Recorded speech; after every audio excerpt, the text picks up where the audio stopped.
Breaking Jain news. Madhya Pradesh के जबलपुर में सन 2021 में शिक्षक दिवस के पावन अवसर पर प्रतिभा मंडल द्वारा आयोजित कार्यक्रम में संत शिरोमणि परम पूज्य आचार्य भगवान श्री विद्यासागर जी महाराज किनको याद कर हो गए थे भावुक। लीजिए सुनिए पहले प्रतिभा मंडल की ब्रह्मचारिणी बहनों का उद्बोधन और उसके बाद परम पूज्य आचार्य श्री विद्यासागर जी महाराज का हृदय स्पर्शी उद्बोधन और आशीर्वचन, जिसमें आचार्य श्री हो गए थे भावुक। लीजिए सुनिए। जो शाश्वत विराजमान है उस आचार्य भगवान के श्री चरणों में हम सब बारंबार नमोस्तु नमोस्तु नमोस्तु। आज आचार्य श्री एक ही भाव आ रहा है कि प्रत्येक क्षण बस आपके चरणों में हम नमन कोटि कोटि नमन ही करते रहे। आचार्य श्री आज सब बहनें, ये जो आपकी सेना है जिसको आप शिक्षिका कहा करते हैं, इस बहुत बड़ी सेना जो आपने खड़ी की है आचार्य श्री, आज आपने जो उपहार दिया है हम सब शिक्षिका के रूप को प्राप्त करके धन्य धन्य हो गए। लोग दीक्षा के लिए तरसते हैं, वो संस्कार के लिए तरसते हैं। हम सबकी शिक्षिका दीक्षा हो चुकी है आचार्य श्री, आपके हाथों से हम सबका जीवन धन्य हो गया है। और आज इस विश्व के सर्वश्रेष्ठ शिक्षक को आहार देकर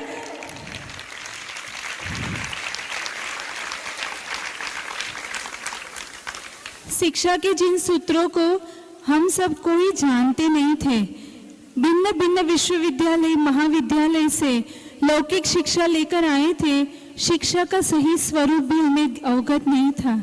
आचार्य भगवान की असीम कृपा, आचार्य श्री ने उनके चरण सन्निधि में हम सबको स्थान दिया। आचार्य श्री हम उस योग्य भी नहीं थे, नहीं है, लेकिन आपने इस सब कंकर को अपने चरणों में स्थान देकर, शिक्षिका का रूप देकर शिक्षा जगत को एक नई दिशा दी। शिक्षा क्या होती है? आज आचार्य श्री सुबह जो आप कह रहे थे अर्थ करी नहीं, शिक्षा अर्थ करी नहीं परमार्थ करी होनी चाहिए। और ये परमार्थ करी शिक्षा सब ब्रह्मचारिणियों के द्वारा इस समाज को जो दी जा रही है, ये दृष्टि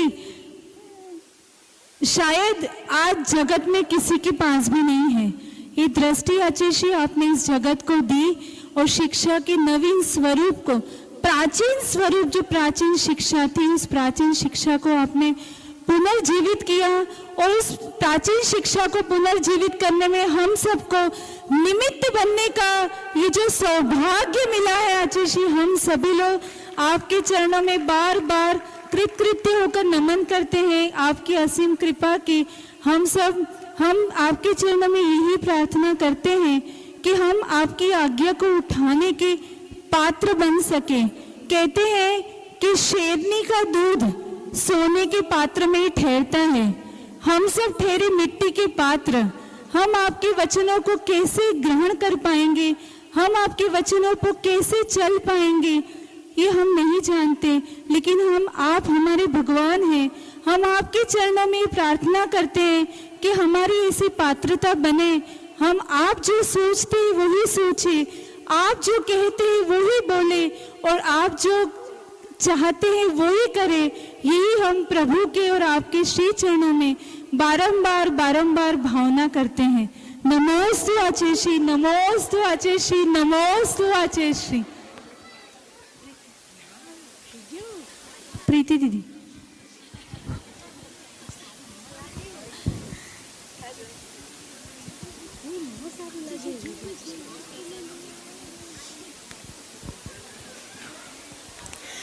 जब विद्यालय खुला था, जब आचार्य श्री ने हम लोगों को प्रेरणा दी, आशीर्वाद दिया, तो सब सोचते थे कि ये लौकिक कार्य है, लेकिन गुरुजी ने हमें बताया कि ये लौकिक नहीं, ये अलौकिक कार्य है। आचार्य श्री ने हम लोगों को बताया कि इस कार्य को छोटा नहीं समझना, ये बहुत बड़ा कार्य है और ये बहुत अच्छा कार्य है। हम लोग जब छात्राओं को कभी कभी डांटने में आता है शिक्षिकाओं के द्वारा, तब हमने आचार्य श्री को पूछा कि आचार्य श्री यदि हम छात्राओं को डांटते हैं तो ये तो क्रोध कहलाएगा, तो हमें कैसा कर्म का बंध होगा। तब गुरुजी ने हमें बताया, यदि माँ बच्चे को नहीं डांटती तो उसे कर्म बंध होता है। ऐसे ही हम आचार्य जी को पूछते रहे कि आचार्य जी, यदि हमें पढ़ाते पढ़ाते आयु कर्म का बंध हो जाएगा तो हमें कैसे आयु बंधेंगी। तब गुरुवर ने हमें बताया कि एक शिष्य को गुरु आज्ञा का पालन करते हुए जो आयु का बंध होगा वो ही तुम्हारा होगा। ऐसे पल पल पल वो हमें अमृत वचन पिलाते गए और उनके हाथों से हम लोगों को कर्तव्य दीक्षा मिली। 27 बहनों से शुरुआत हुई थी, वो आज वट वृक्ष के रूप में 300 बहनें आज गुरुवर के चरणों में नतमस्तक हैं और बहुत लंबी कतार भी खड़ी है। हम लोगों की सब बहनों की आचार्य जी आपके चरणों में इतनी ही भावना है कि जो कर्तव्य आपने हमें दिए हैं उसको हम निस्वार्थ भाव से आजीवन पालन करते रहें, बस यही हमारी भावना है आचार्य जी। नमोस्तु आचार्य जी। ओम नमः शिवाय।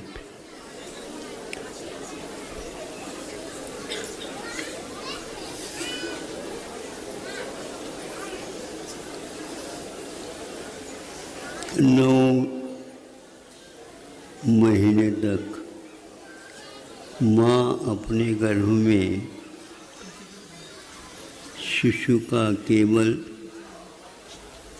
पालन ही नहीं करती, किंतु भविष्य में जीवन काल में जो संस्कार उसके लिए आवश्यक है उन सबको वह अपने आहार, अपने पेय, अपने श्वास, अपनी भावनाओं के माध्यम से उसमें भरती रहती है। इसलिए गर्भ में ही उसके लिए इस प्रकार पर्याप्त सामग्री मिल जाती है तो वह अपने जीवन को गौण तो नहीं करती, किंतु सामने वाले जीवन को भी अपने जीवन से और महत्वपूर्ण समझती है। इसलिए यह सर्वप्रथम मनुष्य जीवन का अथवा कोई भी ऐसे समझदार जीवन का प्रारंभ में ही इस प्रकार शिक्षा प्रदान किया जाता है। आप लोगों को भी शिक्षा मिली है, सब लोगों को मिल भी रही है, लेकिन दक्षिण में शिक्षा का अर्थ होता है दंड देना। मराठी में काय म्हणतात त्याला शिक्षा दंड है, यानी संसारी प्राणी उद्दंड है, इसलिए उसको डंडे से पिटाई कर दी जाए तो अच्छे संस्कार आ जाए। ऐसा ही कुंभकार भी करता है और ऊपर से ऐसे चोट मारता है, किंतु चोट मारते हुए भी अपने हाथ को संभाले हुए रहता है। वहाँ पर हाथ उसका रहता है भीतर, जहाँ पर खोट विद्यमान है। खोट भीतर से ही वह अपने स्पर्श ज्ञान से देख लेता है और ऊपर चोट मारता है। वह ये चोट न मारे तो वहाँ जल धारण करने की क्षमता उसकी नहीं आ पाएगी।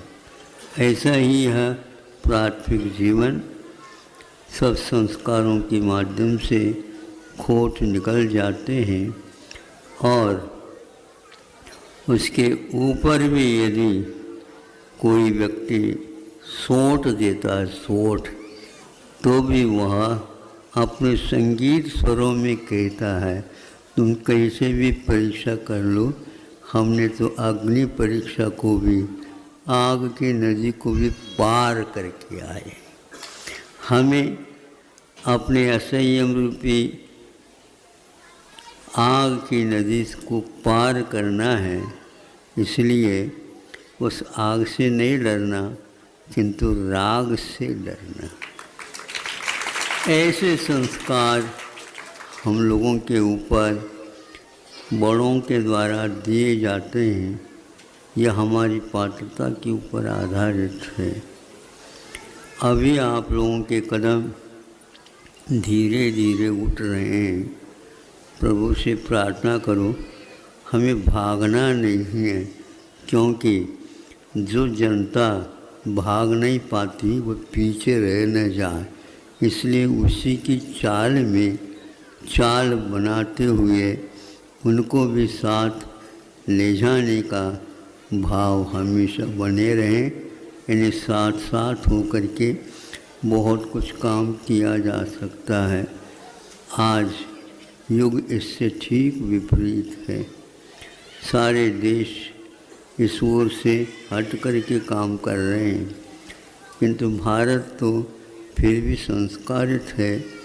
उन संस्कारों के कारण वह अपनी प्राचीनता, इतिहास, संस्कृति को भूल नहीं पाया, लेकिन उस संस्कारों के ऊपर धूल अवश्य पड़ती जा रही है। उसको साफ करने का कर्तव्य हम कर लें, इसमें सब कुछ भविष्य सुधार विद्यमान है। और आज रविवार के दिन जो कि अवकाश प्राप्त था, शिक्षक दिवस मनाया जा रहा है। शिक्षकों को भी छुट्टी का भाव कभी भी नहीं आना चाहिए। जब शिक्षक बन गए तो विद्यार्थी चारों ओर दिखने चाहिए और उनको भरने का भाव हमेशा करते रहना चाहिए।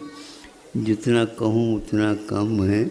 गुरुजी ने जो शिक्षा दी है, हमारे महाशिक्षक कुलपति महोदय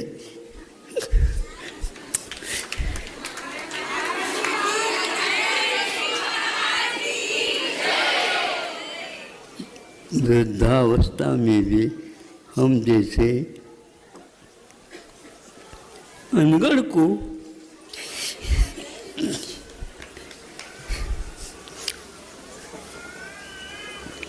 शिक्षा दिए दी, वह हमारे लिए वरदान सिद्ध हो। यही भावना हमारा सभी के लिए भी कहना है।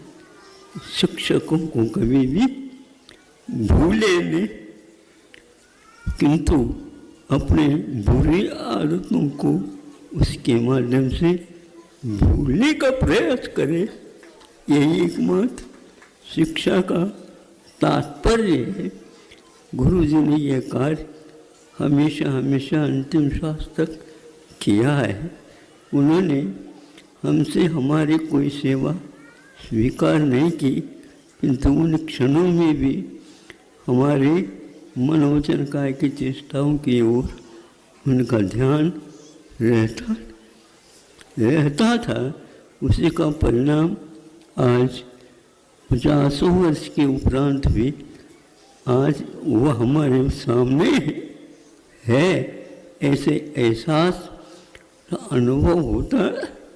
ऐसे समर्पित जीवन का दर्शन बहुत दुर्लभ है। स्मरण ही मात्र आज उनके रहते हैं और उनके प्रति हमारा जो कुछ भी है, समर्पण क्या कहें, अर्पण क्या कहें, वो तो एक ऐसे दर्पण थे, उनमें हम अपने आप को देखने का अभ्यास आज भी हमारा चल रहा है। उसी दर्पण में हमें अपने आप को देखने का पुरुषार्थ करना चाहिए। यही शिक्ष यानी विद्यार्थी का कर्तव्य है। अहिंसा परमो धर्म।